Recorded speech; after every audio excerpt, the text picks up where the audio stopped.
Right. You missed a great one. I've been sort of, yeah.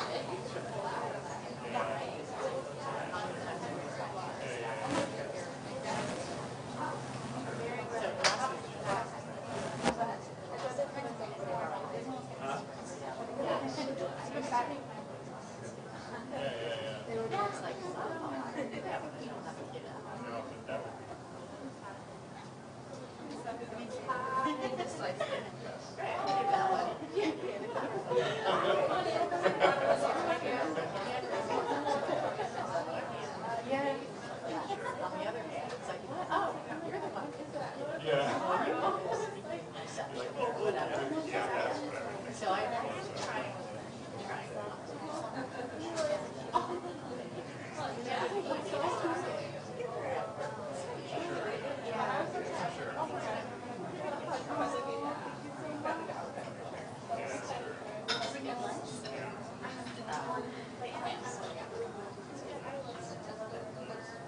I was going to ask you, okay, Jason. You worked hard. You worked hard. Okay, I'm sorry. Did I drink that? Okay. Yeah. There you go. So, but, and I'm sure you know, where's that? So,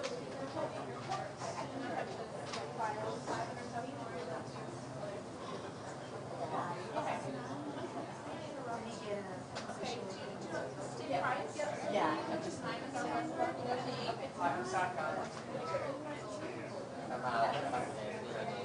Hi, Jenny McCoy. I'm Jenny too. I'm sorry, Jenny. Hi.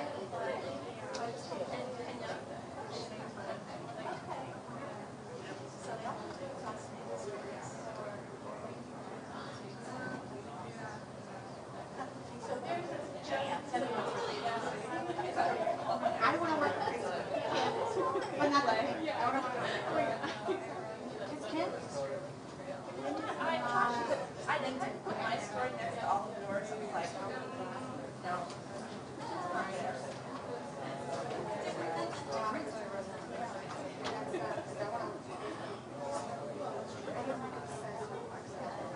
I know. You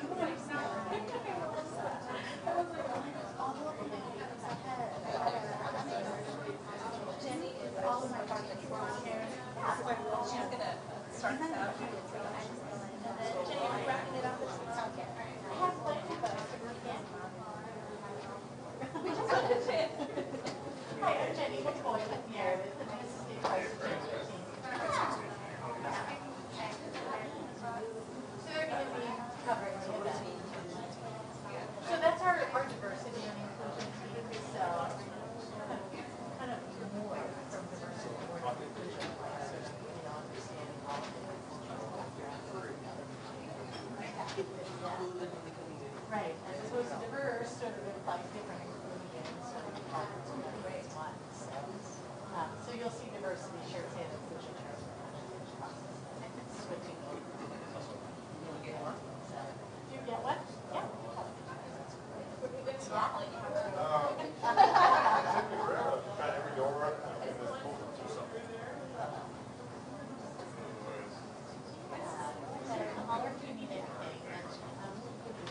Okay. Perfect. Thank you.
initially?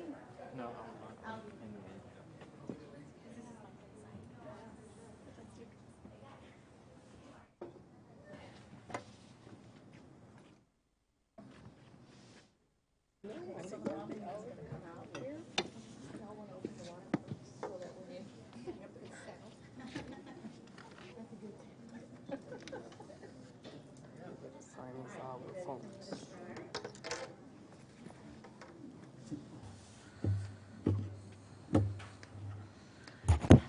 Good afternoon. Can everybody hear me okay?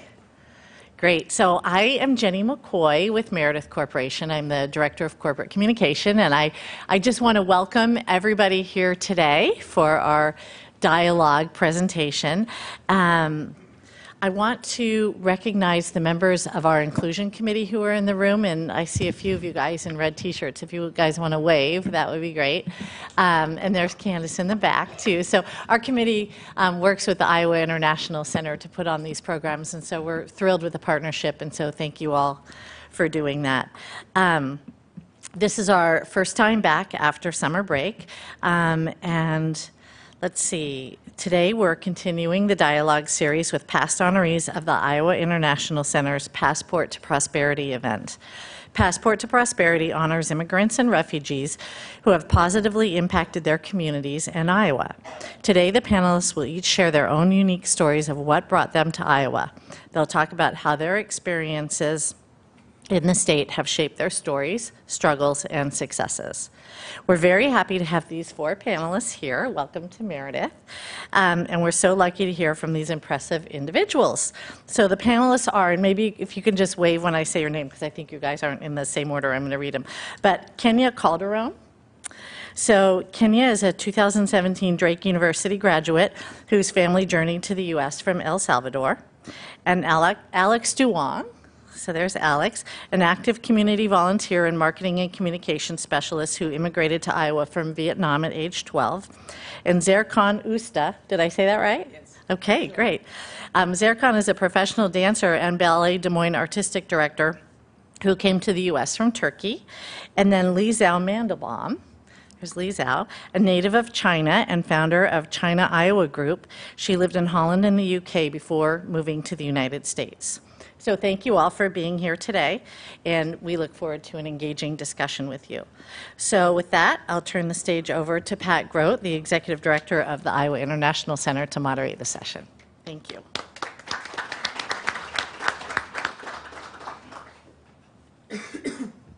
Hello. Thank you all for being here. It's really an exciting opportunity.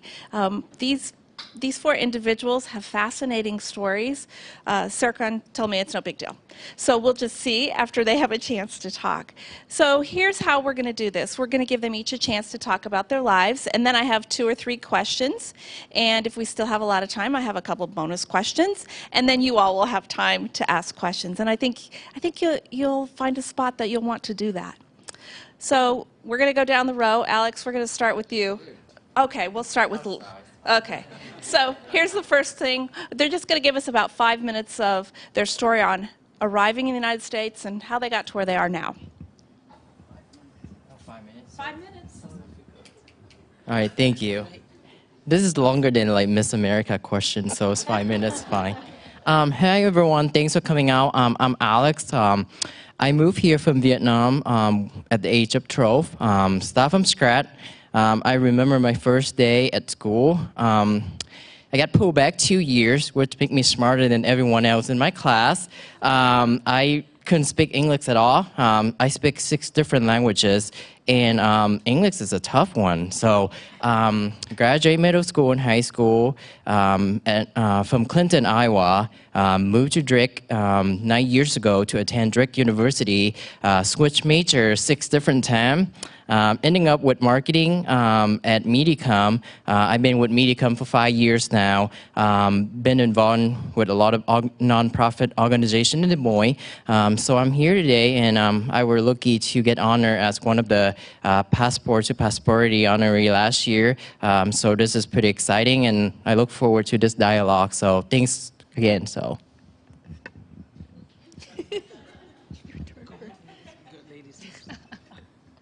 Okay, thank you, Sirka.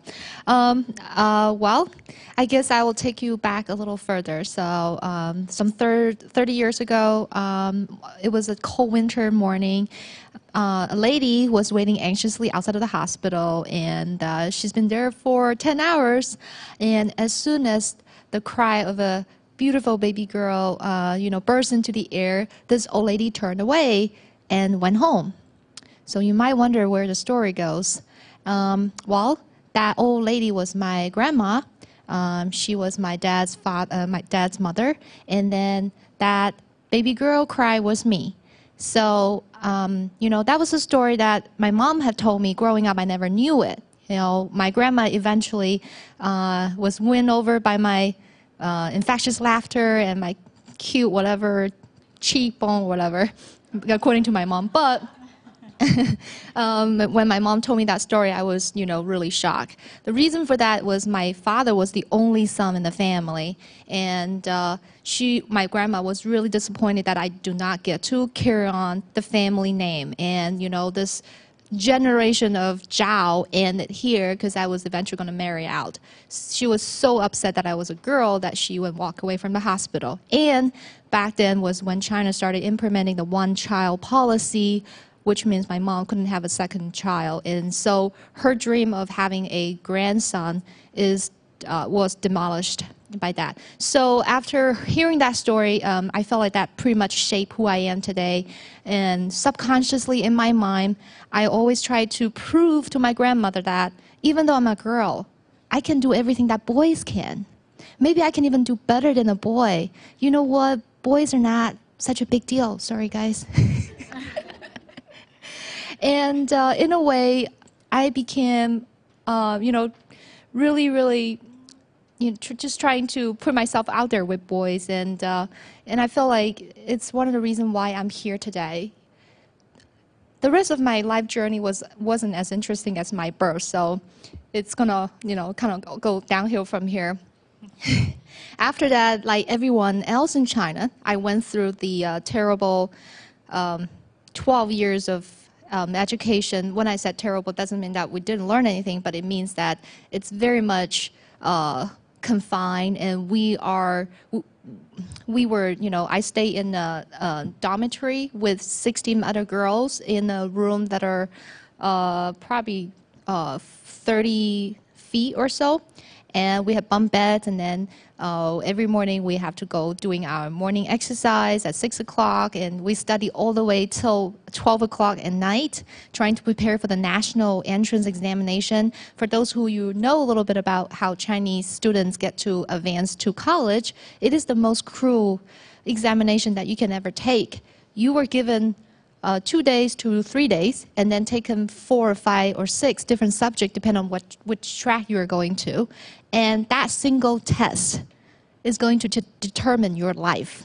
If you have done really well, you enter to the top tier university, and you get to choose the hot, subject to study, and then there will be a good job for you. If you fail in that exam, you might be going to become a cashier in the supermarket, or you might even end up working in the factory making iPhone for all of us that we play, we spend so many hours a day on. That's just the reality of the life for all the Chinese people there. And obviously, facing me, I wasn't satisfied or happy with the choices that we have. So I paid special attention to study English, and I always wanted to come to the United States because we were all very familiar with the American dream. And somehow I was very lucky that I was given a scholarship, so I went over to Holland first. I always wanted to come to the United States, but it wasn't easy at first. Right after September 11, the route to get visa and scholarship to come to the United States was very, very difficult. So I went to Holland, and then I got a job working for a Dutch bank. And never in my life would I imagine that a company will transfer me to the United States. And how I ended up here was kind of a fun story in itself. I always wanted to come to the United States, right? So whenever I saw my manager, I said, please move me, please move me. I only have 2 suitcases, right? I am the easiest person for you to move around to United States. So eventually, he told me that there's an opportunity in Iowa, in Des Moines. Of course, I have no idea where that is. I can't even pronounce the word. And, he just showed me a piece of paper, and I look at it. I was like, Des Moines, IA. I didn't know that was Iowa. So I said, where was that? Where is that? My manager said, Chicago, right? I said, yeah. And he said, okay, here's the map. Chicago is here, Des Moines is here. See, they're pretty close. You can probably party in Chicago during the weekend. I was like, yes, sign me up. So that's how I ended up in Iowa. And then it was until I was here, I realized, oh my gosh, it was like 6-hour drive. Anyway, after I moved here, I really fell in love with people here. I told people I'm just so lucky. Everybody welcomed me with an opening arm. And when I wanted to set up a business, everybody in the community is very generous with their time, sit down with me, trying to come up with ideas how my business could take off, and trying to help me make meaningful connection, and even helping me try to win a client. After being in business for 7 years, I feel very, very fortunate and very comfortable. And thank you so much for coming and hear my story.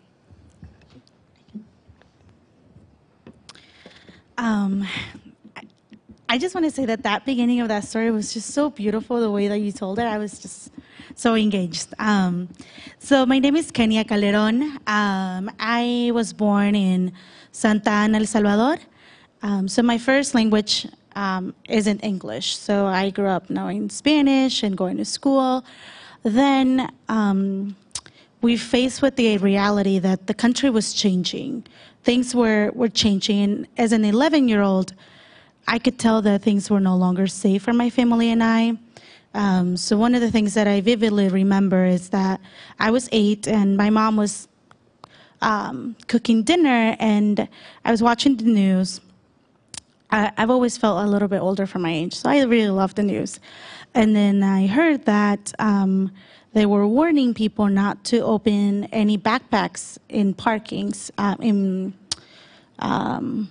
parks, because the violence and gang members were trying to send a message to the Salvadorian people that they were going to run things. So they were decapitating people, placing their heads in backpacks and leaving it in public places. So as an 8-year-old, I'm watching this news story and really thinking to myself, why would anyone do that to someone else? Why would anybody do that to another human being? So I believe that was the moment I became very conscious and aware of the violence that El Salvador was experiencing. And later on, I learned about our very recent civil war, and things just started making sense, that the country was going towards a really bad place. So my parents knew that, and they saw that as a threat to their 3 children. So they decided that we needed to move. We needed to get out because we weren't safe there, and they weren't sure if we were going to live. So our American dream became just survival and being able to live to the age that I am right now, to be able to have the opportunities. So the only way that we could come to the United States was if we crossed the border. So we walked for 3 days in the border, across the border. I was 11, my brother was 9, and my little sister was 6. And during those 3 days, again, as an 11-year-old, I'm thinking, I'm trying to make sense I'm trying to make sense of the situation that I'm in. But at the same time, I was very grateful that my parents had made that decision for us. And I still am. 13 years later, I am very grateful that they made that decision to bring us to the United States. I've always lived here in Iowa. Sometimes I see myself living somewhere else, but other times I would miss the people a lot as well. A lot of doors have opened for me, even with the lack of legal status, because Iowans are welcoming, and They've truly made the state a home for me. I'm also a DACA recipient, so we can talk about that later. But you've probably heard of DACA, especially after the decision that Trump made last week to terminate the program. So my time here in the United States have been always survival, always trying to overcome another obstacle. I just graduated from Drake University in May. So I know there's another bulldog at this table.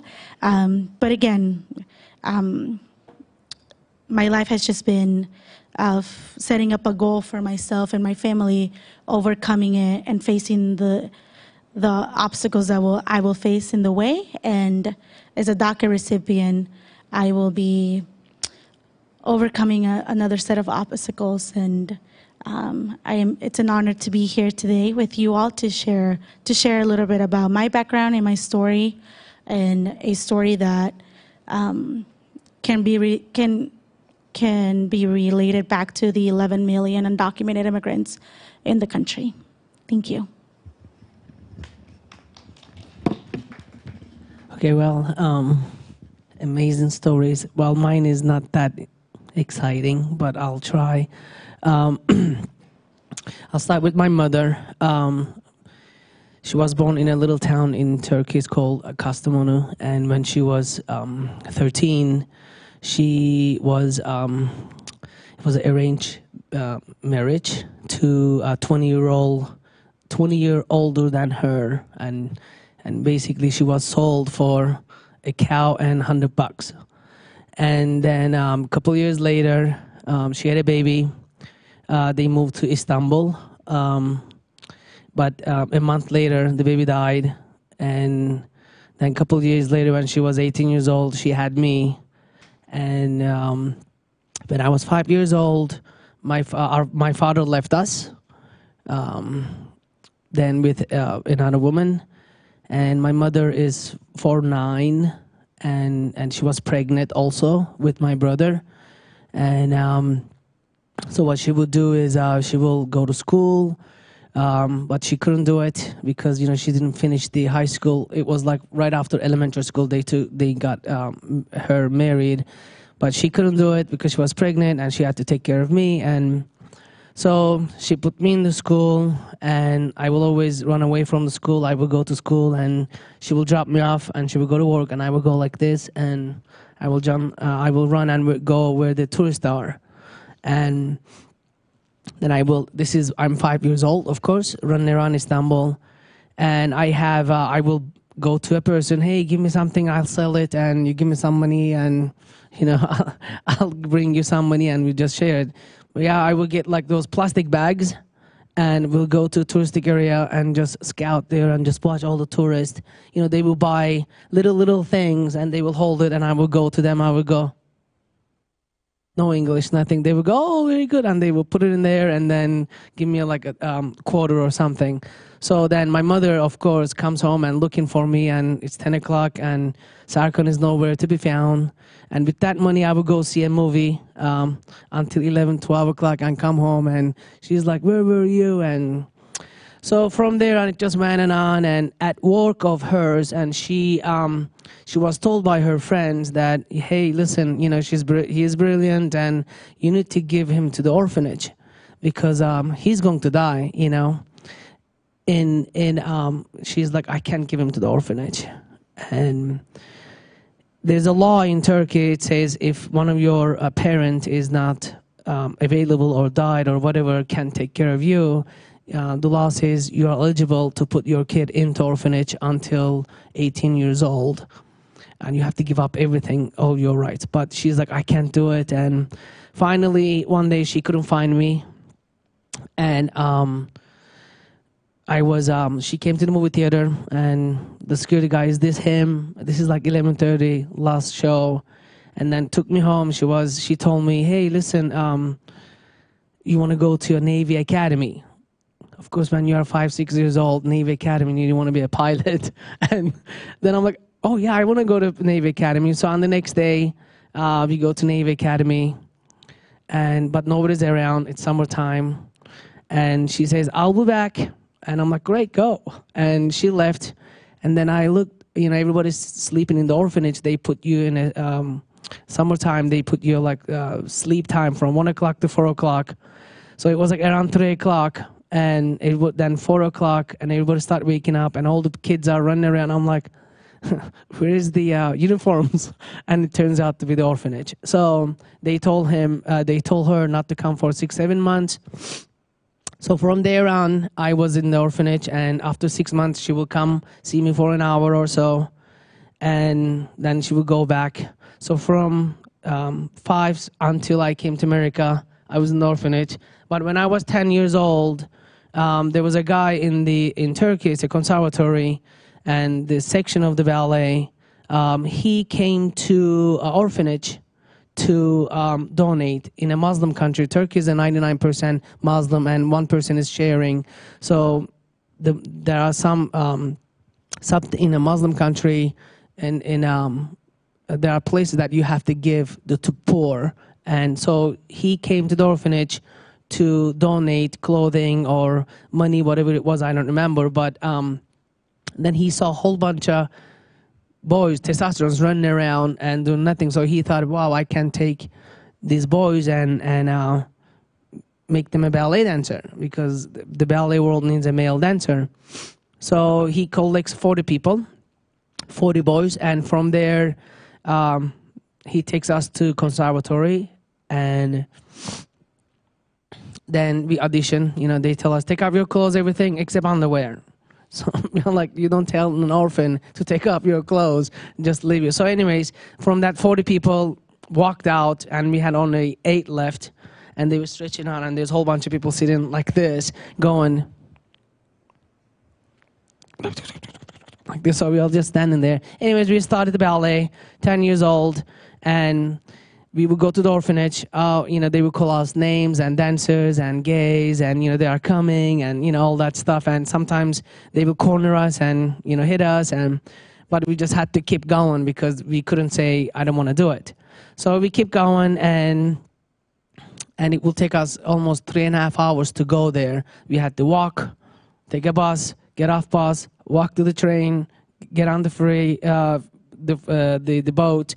And it's back and forward. So went on like that, and when around I was 16 years old, there was 2 Russians, wife and husband. They traveled the world and teach ballet. So they end up being in Turkey. They started to teach ballet, and then a year later, this is 1991. The Russia was communist then, so they opened the school with the Kirov Ballet, the Vaganova school, with the famous very school. Their satellite school in Kirov Academy. It's called Kirov Academy in Washington, D.C. And they were ordered to come to America and teach there.